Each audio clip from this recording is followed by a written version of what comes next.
और सुनने वालों को अस्सलाम वालेकुम। नाज़रीन ग्रामी, फिलिप एटकिंस अपनी गर्लफ्रेंड स्टैसी आर्मस्ट्रांग के साथ गाड़ी में जा रहा था। ये मिकी कोबरा गैंग के साथ ताल्लुक रखता था। शिकागो शहर में बेशुमार गैंग्स हैं। मिकी कोबरा उन गैंग्स में से एक गैंग था और फिलिप एटकिंस इस गैंग का एक छोटा सा पुर्जा था। ये 15 दिसंबर 1993 की रात अपनी गर्लफ्रेंड के साथ सफर कर रहा था। अचानक इसकी गाड़ी पर हमला हो गया और फिलिप मारा गया। स्टैसी आर्मस्ट्रांग भी जख्मी हो गई। पुलिस आई, फिलिप की लाश उठाई और स्टैसी आर्मस्ट्रांग को अस्पताल पहुंचाया और तफ्तीश शुरू कर दी। पुलिस ने स्टैसी को शहर के तमाम गैंगस्टर्स की तस्वीर दिखाई। स्टैसी ने उनमें से एक शख्स को शनाख्त कर लिया। स्टैसी का कहना था कि यह शख्स हमला आवर जैसा दिखाई देता है।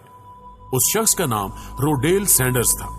वो स्याह फार्म था और पुलिस अक्सर उसे छोटे मोटे जराइम में बुलाती रहती थी। पुलिस ने 14 जनवरी 1994 को रोडेल सैंडर्स को गिरफ्तार कर लिया। रोडेल ने कत्ल से साफ इनकार कर दिया। उसका कहना था कि मैं कत्ल की रात मौके वारदात से बहुत दूर बैठा था, मुझे जानबूझकर फंसाया जा रहा है, लेकिन पुलिस ने उसका मौकफ मुस्तरद कर दिया। पुलिस ने स्टैसी समेत आधे दर्जन गवाह जमा कर लिए। गवाहों में हैजलेट नाम का एक गैंगस्टर भी शामिल था। हैजलेट ने गवाही दे दी। पुलिस ने मुकदमा अदालत में पेश कर दिया।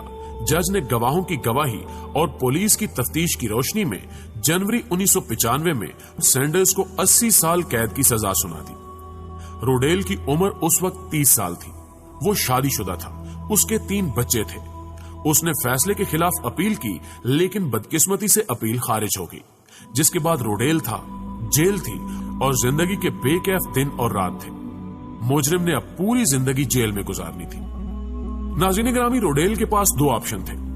ये किस्मत के लिखे को मानकर खुद को हालात के रहमो करम पर छोड़ देता या फिर ये इंसाफ के लिए फाइट करता।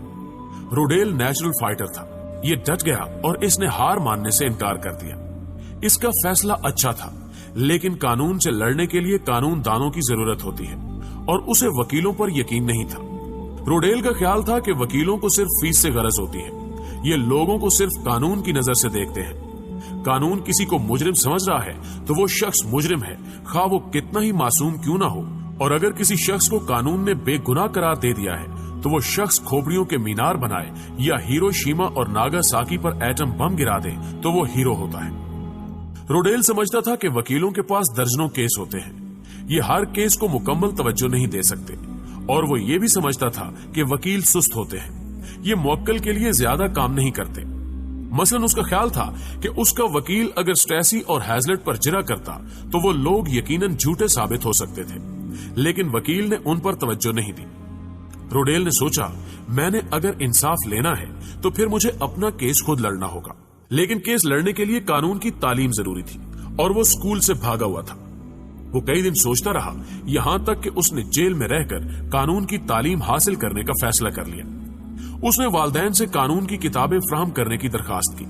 वालदैन गरीब और किताबें बहुत महंगी थी, लेकिन वालदैन ने इसके बावजूद $1000 जमा किए, कानून की किताबें खरीदी और ये किताबें रोडेल को जेल में पहुंचा दी। उसने खुद को मुताले के लिए वक्फ कर दिया। वो हफ्ते में 7 दिन रोजाना 11-11 घंटे पढ़ता था।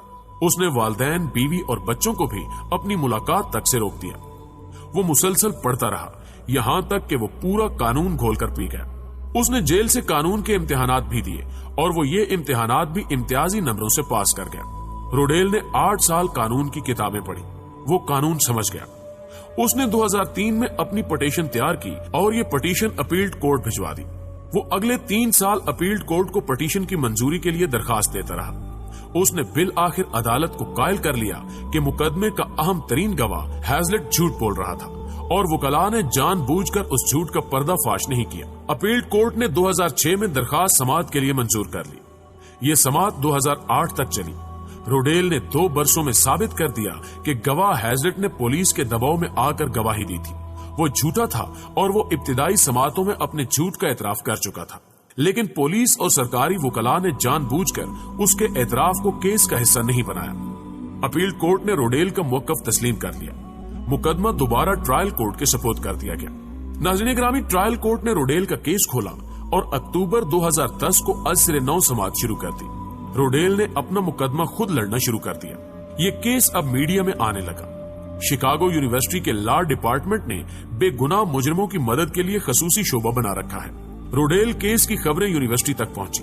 यूनिवर्सिटी ने रोडेल की कानूनी मुआवनत का फैसला कर लिया और यूं रोडेल को मुफ्त में शानदार वकील मिल गए। यूनिवर्सिटी के वकला 2011 में अदालत में पेश होने लगे। रोडेल ने 2013 में शिकागो पुलिस के खिलाफ भी केस दायर कर दिया। उसका कहना था कि पुलिस ने मुझे फांसने के लिए जाली शवाहिद बनाए, गवाह खरीदे और मेरे मुकदमे से अहम तरीन दस्तावेज निकाल दी। अदालत ने यह केस भी समाअत के लिए मंजूर कर लिया।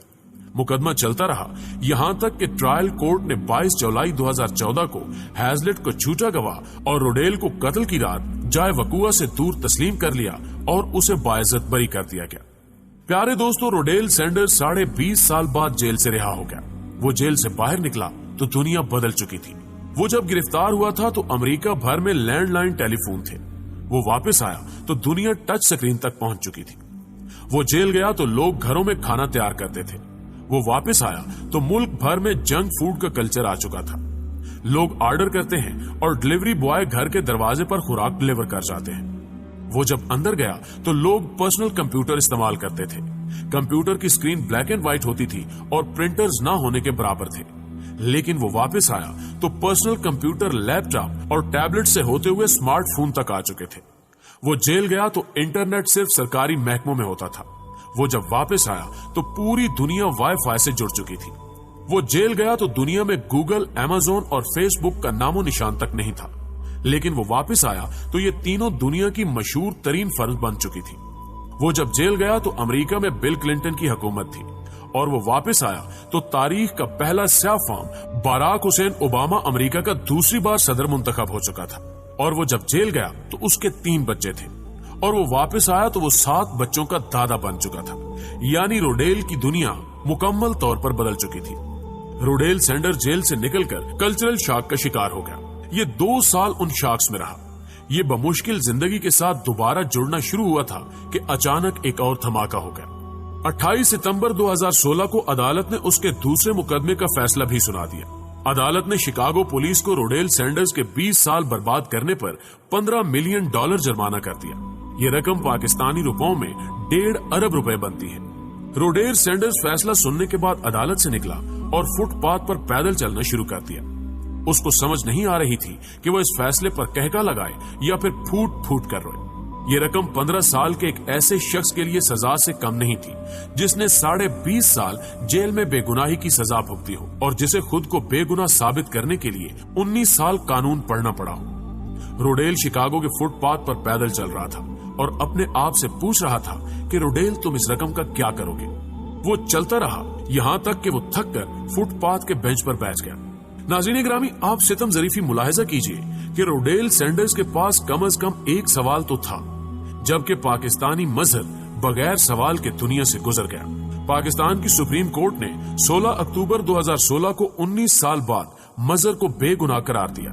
लेकिन जब कोर्ट का ये फैसला जेल पहुंचा तो बेगुनाह मजहर को मरे हुए 2 साल हो चुके थे।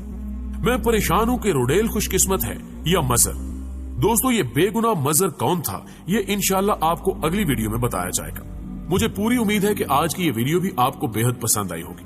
अगर वीडियो वाकई आपको अच्छी लगी है तो इसे लाइक करते हुए अपने दीगर दोस्तों के साथ भी जरूर शेयर कीजिएगा और कमेंट बॉक्स में वीडियो के हवाले से अपनी कीमती तजावीज भी हमारे साथ शेयर जरूर कीजिएगा।